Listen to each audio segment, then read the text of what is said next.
Hello friends, welcome in my channel Raju Tanamika. कैसे आप सभी लोग? आई होप बहुत अच्छे होंगे। आज हम सीडीपी में एक नया चैप्टर स्टार्ट करेंगे। चैप्टर का नाम है जेंडर विद सोशल कंस्ट्रेंट।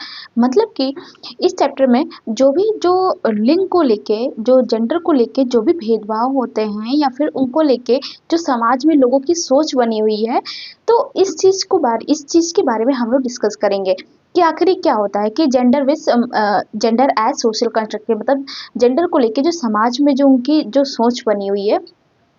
चलिए अपने टॉपिक को स्टार्ट करते हैं। तो जैसे कि हमारा ये सेक्स है, तो सेक्स हमारे दो प्रकार से इसमें होते हैं।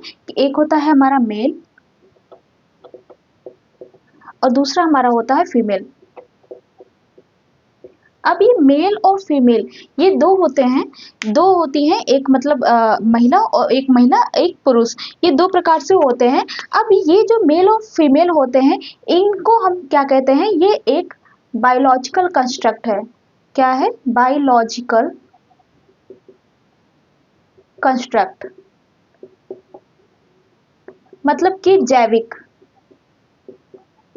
ये एक क्या है? बायोलॉजिकल कंस्ट्रक्ट है। जो सेक्स होता है दो प्रकार से होते हैं, मेल और फीमेल, दो पार्ट में डिवाइड होता है। और इसी मेल और फीमेल को हम लोग जो है साइंस की भाषा में क्या बोलते हैं? बायोलॉजिकल कंस्ट्रक्ट, मतलब जैविक, जैविक बोलते हैं। अब ये जो बायोलॉजिकल कंस्ट्रक्ट होता है, ये क्या होता है? एक तरीके से नेचुरल प्रोसेस होता है। ये एक नेचुरल प्रोसेस है, प्रकृति के द्वारा होता है। और इसके साथ साथ इसमें जो ये बायोलॉजिकल कंस्ट्रक्ट होता है, ये जो सेक्स होता है, इसमें सोशल का कोई रोल नहीं होता। मतलब कि समाज का किसी भी प्रकार से कोई रोल नहीं होता, सोशल का कोई रोल नहीं होता।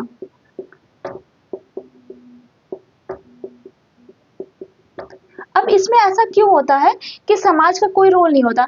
क्योंकि जो हमारा जो ये सेक्स है, मेल और फीमेल, तो ये बायोलॉजिकल कंस्ट्रक्ट है, मतलब कि ये नेचुरल प्राकृतिक द्वारा है। तो इसमें समाज का इसलिए रोल नहीं होता क्योंकि जो मेल और फीमेल डिपेंड करता है, वो किस पे डिपेंड करता है? वो क्रोमोजोम पे। किसमें? क्रोमोजोम पे। अब क्रोमोजोम जो है, वो जो या तो एक्स एक्स होते हैं या तो एक्स वाई होते हैं, जिससे क्या पता चलता है? मेल और फीमेल पता चलता है कि मतलब जो भी होगा वो क्या मेल होगा या तो फीमेल होगा। तो ये क्रोमोजोम्स के द्वारा पता चलता है। तो इस वजह से इसमें समाज का रोल, कोई भी समाज का रोल नहीं होता है। तो ये तो रही सेक्स की बात। अब आ जाते हैं इसके तरफ कि जो हमारा ये जेंडर है। अब ये हमारा जेंडर जो है, अब ये आखिर जेंडर क्या होता है?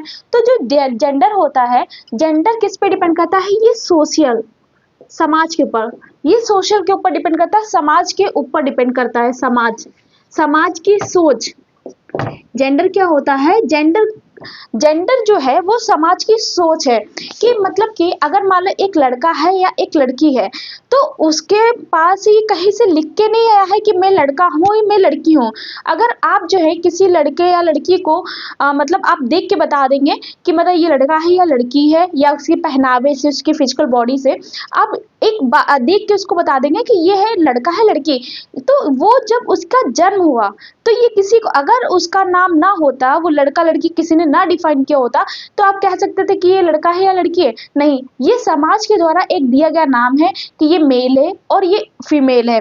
तो ये जो जेंडर है, जेंडर बस एक समाज की सोच है, जो समाज के द्वारा दिया गया एक नाम है, सोशल समाज के द्वारा एक दिया गया नाम है, जिसमें जो है लोगों को डिवाइड किया गया कि ये मेल है और फीमेल है। आई होप अभी तक आपको इतना क्लियर हो गया होगा।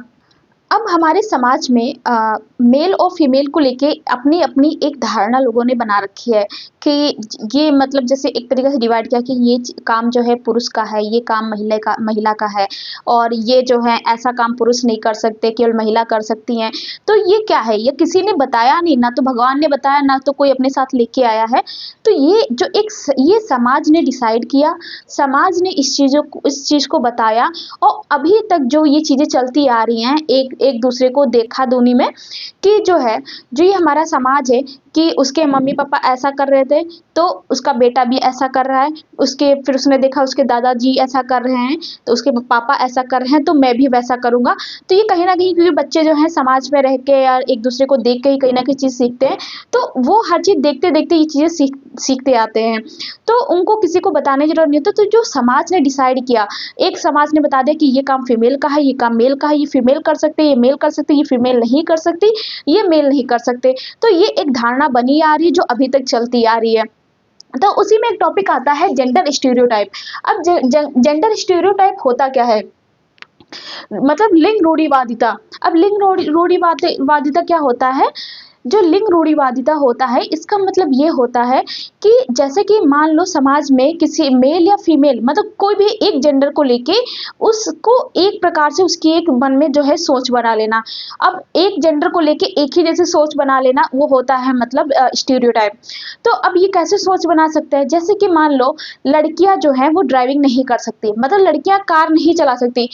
उनके मन में जो है समाज में लोगों के अंदर ये इमेज बनी हुई है कि जो लड़कियां हैं वो सही से कार नहीं चला सकती, नहीं चला सकती हैं, क्योंकि वो मतलब जो उनके कंपैरिजन में जो मेल है वो ज़्यादा अच्छे से चला सकते हैं। तो ये समाज में उनके दिमाग में थिंकिंग बनी हुई है। दूसरा जो आता है, लड़का किचन में खाना नहीं बनाएगा, ये काम क्यों लड़की का है, लड़की करेगी। तो जो ये सोच है कि लड़का किचन में खाना नहीं बनाएगा, लड़की ही बनाएगी, लड़का खाना सही नहीं बना पाएंगे या नहीं बनाते, लड़कियां ही काम करती, घर के काम में केवल लड़की काम करेगी, घर का खाना बनाना, झाड़ू पोछा करना, सब कुछ कपड़े धुलना ये सब लड़की का काम है, लड़के का काम बाहर जाके कमाना, ऑफिस जाना ये लड़के का। तो ये समाज में अभी भी ये जो है ये सोच बनी हुई है। तो अगर ये जो सोच है कि किसी एक जेंडर के प्रति एक प्रकार की सोच जो होती है कि सारे मेल ऐसे होते हैं उनको ये काम करना होता है और सारी फीमेल ऐसी होती है उनको ये काम करना होता है, तो इसी को कहते हैं स्टीरियोटाइप। आई होप आपको समझ में आ गया होगा कि जेंडर स्टीरियोटाइप क्या होता है। कि अब इसके एग्जाम्पल के तौर पर जैसे लड़कियां ड्राइविंग नहीं कर सकती,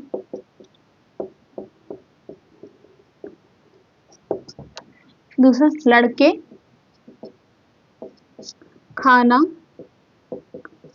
नहीं बना सकते,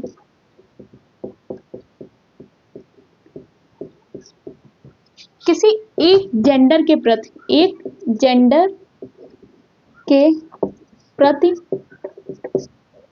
धारणा, जो भी हम लोग ये जेंडर के प्रति जो सोच बनाते हैं वही हमारा क्या होता है, जेंडर स्टीरियोटाइप होता है, मतलब लिंग रूढ़िवादिता का होता है। आई होप आपको ये समझ में आ गया होगा।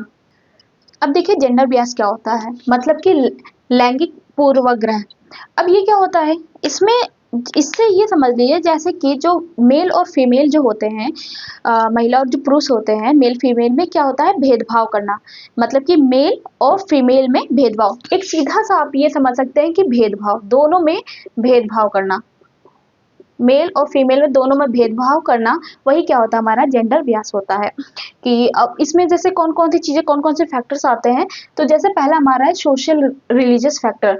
मतलब कि समाज में जो ये मेल फीमेल को लेके जो भेदभाव होता है, काफ़ी समाज में तो बहुत ज़्यादा मेल और फीमेल को लेके भेदभाव होता है। तो जो रिलीजियस फैक्टर होता है समाज में, कि मतलब कि जैसे मान लो कुछ ऐसे मंदिर हैं तो वहाँ पे जैसे फीमेल नहीं जा सकती, केवल मेल अलाउ हैं, तो ऐसे कुछ मंदिर से, तो ये क्या हुआ, एक भेदभाव हुआ कि मंदिर में भी जो है ऐसे लिंग को लेके डिवाइड किया गया कि वहाँ केवल पुरुष जा सकते हैं, महिला नहीं जा सकती है। तो ये एक जो है सोशल रिलीजियस फैक्टर है। दूसरा आता है इकोनॉमिकल प्रॉब्लम्स। अब इकोनॉमिकल प्रॉब्लम मतलब कि अगर आपके पास फाइनेंशियल प्रॉब्लम है, इकोनॉमिकल प्रॉब्लम है आपके पास, तो आप जो है कहीं ना कहीं दोनों में भेदभाव करेंगे। तो आपके पास अगर इकोनॉमिकल प्रॉब्लम है तो मतलब अगर आपके पास एक लड़का है एक लड़की है, तो आप क्या चाहेंगे, आप यही चाहेंगे कि एक लड़का मेरा पढ़ जाए, और लड़की का पढ़ने का क्या ही मतलब है, वो मतलब पढ़ के क्या करेगी, लड़का जो है पढ़ के आगे हमको कमा के देगा, कुछ भी जो भी चीज़ें रहती हैं। तो उनको ये थिंकिंग होती है कि मतलब जो है लड़कियों को पढ़ा के हम क्या करेंगे, उसको तो दूसरे घर जाना है। तो ये जो सोच होती है तो ये कहीं ना कहीं इकोनॉमिकल पे भी आ जाती है। नेक्स्ट आता है डीमेरिट सिलेबस। अब डीमेरिट जो सिलेबस होता है, इसमें क्या होता है, इसमें मतलब पुरुष जो है खुद डिसीजन लेते हैं, मतलब महिला का कोई रोल नहीं होता। मान लो उनको कोई भी चीज़ खरीदना है या कोई चीज़ ऐसी डिसीजन है, तो वो कहते हैं कि तुम कौन होती हो बोलने वाली, तुम्हारा कौन था हक है, तुम मुझसे ज़्यादा जानती हो क्या?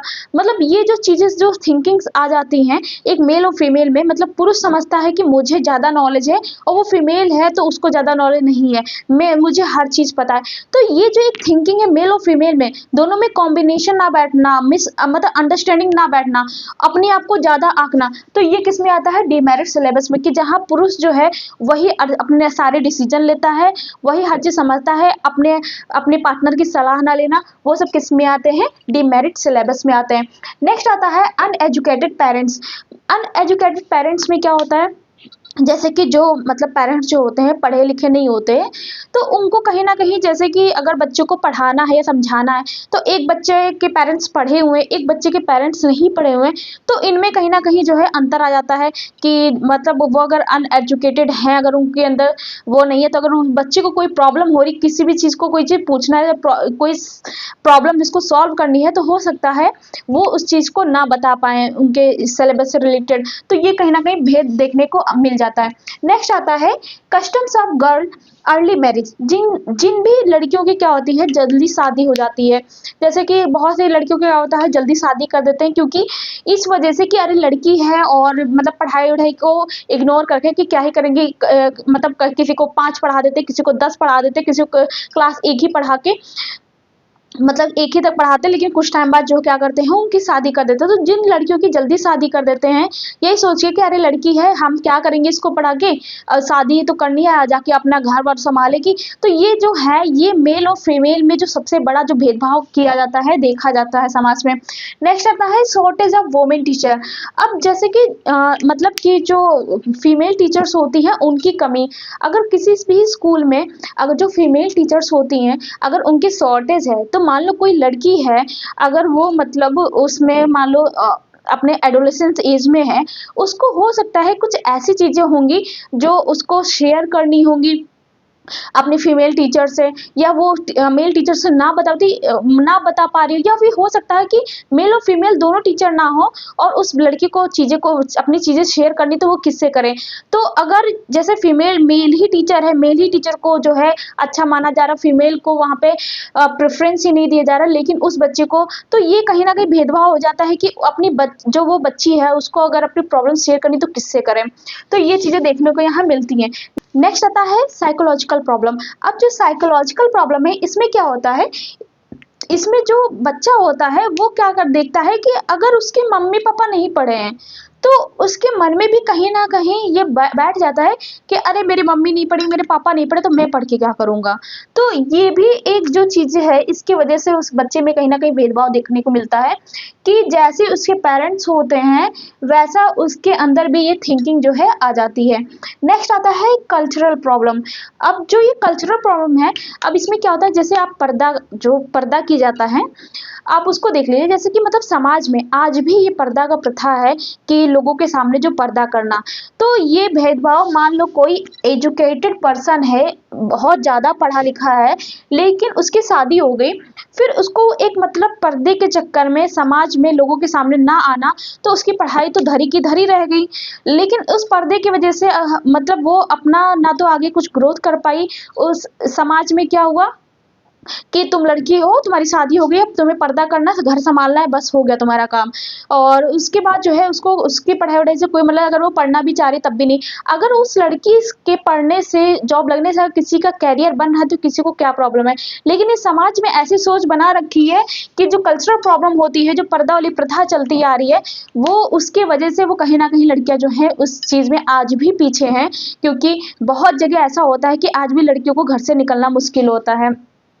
लड़कियां जो हैं देर रात तक नहीं जा सकती हैं, लड़के चाहे जितने बजे तक घूमें, और उनका एक टाइम फिक्स है कि तुम्हें इतने बजे तक आ जाना है तो आ जाना है। आज भी इतना मतलब अपडेट होने के बाद भी आज भी बहुत से ऐसी जगह हैं जहाँ पर ये सब चीज़ें होती हैं। तो आई होप आपको जेंडर बियास समझ में आ गया कि सबसे मेन चीज़ स्टीरियोटाइप, जेंडर बियास में बहुत ज़्यादा बच्चों को कन्फ्यूजन होती है। तो बस आप इतना समझ लीजिए, जो जेंडर स्टीरियोटाइप होता है उसमें कोई एक जेंडर की बात आप करेंगे कि जो जो जेंडर होता है वो काम केवल वही करेगा, केवल उसी पर्टिकुलर जेंडर की बात होगी, और उसमें कोई मतलब जैसे वो चीज वही कर सकता और कोई नहीं कर सकता।